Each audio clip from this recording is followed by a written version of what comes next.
Lanao del Sur, mapagpalang araw, mapagpalang gabi po sa inyong lahat. Mga kapatid, mga kababayan, ako po ay humihingi na po agad ng umanhin o pasensya po sa inyong lahat kung direkta ko po kayong minensyon sa post na ito. Ang lahat po ng mahigit 1.3 million na katao sa buong Lanao del Sur. Mga kapatid, mga kababayan ko, pasensya na po kayo, pero po ito po ay utos sa akin at bulong ng ating Panginoong Diyos Ama. Mga kapatid, mga kababayan ko, alam ko po na 94% po ng buong populasyon sa Lanao del Sur ay magkaiba po tayo ng pananampalataya. Kayo po ay Islam. Pinaniniwalaan niyo pong pananampalataya ay Islam.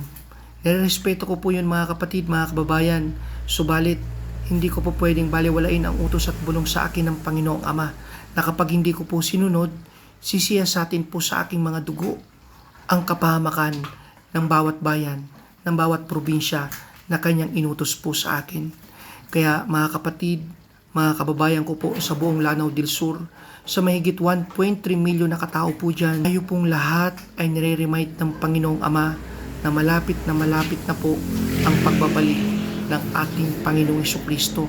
Kaya ang lahat po ng tao, bawat tao may tibok ang puso sa buong sanlibutan, kasama po ang buong Lanao del Sur, tayo pong lahat ay nire-remind ng Panginoong Ama na magsisi na po tayo sa ating mga kasalanan. Magrepent na po tayo habang may panahon pa, sapagkat hindi po nagbibiro ang Panginoong Ama sa kanyang paalala sa Marcos 1 verse 15. Ang takdang panahon ay kompleto na, malapit na ang paghahari ng Diyos. Magsisi na kayo sa inyong mga kasalanan at manampalataya sa Ebanghelyo. Mga kapatid, mga kababayan, alam ko po na magkaiba po yung ating pananampalataya. Subalit mga kapatid, mga kababayan, ang akin pong sinasabi ay pangkalahatan po, paalala po sa lahat. Pinag-uutos po ng nag-iisa nating Diyos na naglikha po sa atin, na ang lahat daw po ng bawat tao sa buong sanlibutan, ang lahat ng tao na mayroon pong tibok ang puso, i-remind po na magsisi na sa lahat ng mga kasalanan, sapagkat malapit na po ang pagbabalik ng ating Panginoong Jesucristo. Sa inyo po lahat dyan na mga taga Lanao del Sur, alam ko po na hindi niyo po kinikilala si Jesus bilang Diyos, pero kinikilala niyo po si Jesus bilang isang dakilang propeta. So, napakaliwanag po na nirespeto niyo rin po ang pangalan ni Jesus. Kaya mga kapatid, mga kababayan ko, huwag niyo po sanang masamain kung minention ko po ang inyong buong probinsya sa post na ito. Wala po akong ibang layunin, wala pong ibang kagustuhan ng ating Panginoong Ama kung hindi po ikaw, ako, tayo pong lahat, ang buong sanlibutan ay maligtas po sa lawa ng apoy sa impyerno.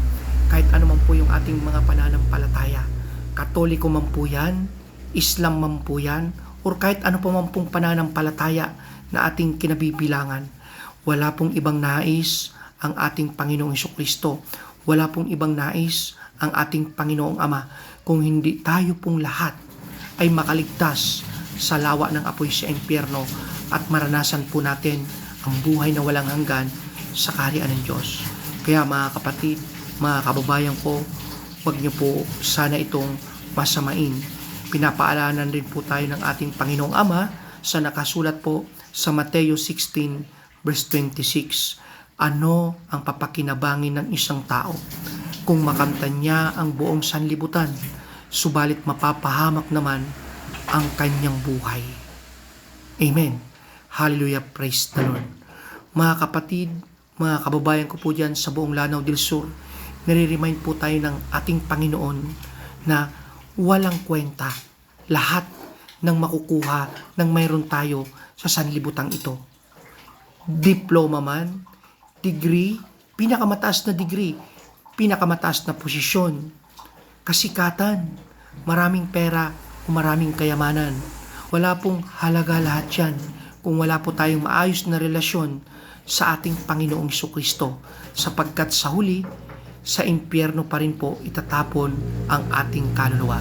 Pinapaalalanan po tayo ng ating Panginoong Ama sa talata na ito na mas unahin po nating ayusin, i-build yung ating good relationship sa ating Panginoon. Kahit wala po tayong position, wala po tayong diploma, Wala po tayong degree. In short po, wala tayong pinag-aralan. Wala po tayong kasikatan. Wala po tayong kayamanan. In short po, dukha po tayo. Pero mayroon po tayong maayos na relationship sa ating Panginoon.